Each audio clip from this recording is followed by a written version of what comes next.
السلام عليكم ورحمة الله وبركاته. دعوة المال والبعض نجد دعوة إنسان كسر هذا برنامج كني هيدا صع برنامج كاسو عن وجود تلقني إن أنكروا قادنا أفكار الصومالية. برنامج كمان تو حمرتي وحبون بشار أحمد محمود. برنامج كمان تا وحنكو قاعد ليك دونا سلام كاسنا كل فجور دونا مقاعدي هراء لو بيحنجر عبرها الصومالية. أبو بشار كسر برنامج شو كله وعي برنامج شو أضحكين شيء مقاعد يسوي حليره هيدا صع وبرنامج كترجمة أفكار إسوغانتي هراء عبرها الصومالية لو بيحنجري وبرنامج أمانتين أو نسويني وهذا بلا عنوان إن شاء الله.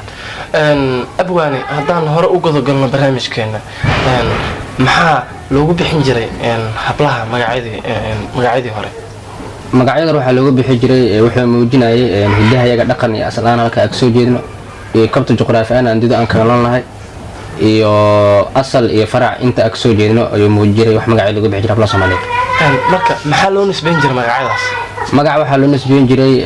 qofkii markii magac loo bixinaa hablii hore waxay muujinaysay qurux oo kale mise jamaal gabadha ay leedahay mise deganaanta waxa kale kamid ah ereyada oo magacyada lagu bixi jiray waxa kamid ah ereyga loo dhiimo kale dhiimo waa qof gabar aan cadeen aan madoobeyn oo midab Ilaahay siiyo oo dabiici ah marka maxaa la gudboon asleedahay waalidiinta magacyada u bixinay caruurtooda waxaa la gudboon waalidiinta magacyada bixinay inay dhowraan hidaha iyaga dhaqan iyo asal ahaan iyo tixraac iyo soo jireen dhaqan muddo badan soo socday oo aan si sahlan aan looga tagin magacyada ceeb maahan waa qurux saasa ay la gudboon inay waalidiinta sameeyaan aan ku dardaarmay dawladda abwaani inkastoo magacyada aad muuqaal ahaan aad igu tustay aad u fara badan yihiin haddaad tusaale ahaan dhowr xaba ii soo koobtid midda koowaad maxaa loogu bixin jiray hablaha magaca ardo ahaan tusaale ahaan laga sii horta magacyada saa sheegtay magacyo badan waaye magaca ardo kala dan soo qaan tusaale ahaan ardo waa magac la wada yaqaan oo dhammaan muctarif ah oo Ilaahay Quraan ku sheegay waxay ka turjumaysaa dhulka waxa waaye waa ilqawaadsi markuu naqhelo kale dooga soo baxo waxa loogu magac jiray magacaas ardo kale gabadh inta loo bixiyo kale biladaya waqtiyada sabanadii hore anaka waxa leeyahay dad oo dhaqan iyo soo jireen ah waqtiyada markii beddelaan oo kale go iyo deerta kale erga biladaya kale gabadh markii loo bixi jiro kale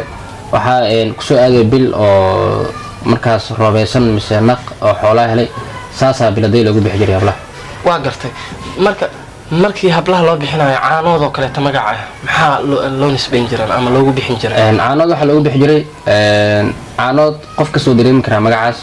waa magac wuxuu ka turjumayaa oo barwaaqo oo ku dheehan oo ku saleysan markii qof la caanood loo bixinayo qof ka soo dareemi kara Soomaaliya waa magac ka turjumayo dhulka roob helay xayawaankii mise wuxuu Ilaahay nagu maneystay oo ari geel ilo ah markaas wada irmayhiin oo caano ka socdaan marka tusaalaha ugu dambeeya abwaani maxaa loogu bixin jiray hablaha degan magacaas degan hablaha loo bixiyo laakiin degmooyin badan kamid ah degan oo kale in loo bixiyo qofka markii degnaantiisa la arko kale iyo muuqaalkiisa kale markaas degan qofka waa la dhigi karaa magacaas loo bixi karaa abwaani aad ma santahay halkan waxaan ku soo afjimeereynaa barnaamijkeeni hidda sooc barnaamijkan oo ahaan doona mid tixana ah isla markaasna ka daawan doontaan YouTube-keena caalamiga ah ee Fiirso Film Sajri barnaamijka maanta waxaynu socodsiinaa anigoo ah Cabdixakiin Cabdulla Faarax waxa igala qayb qaatay mahad balaaran ha ka gaartay Abwaan Bishaar oo mar walba u taagan inuu barnaamijyadan oo kale horumarinta nagala qayb qaato iyo kaameramankeena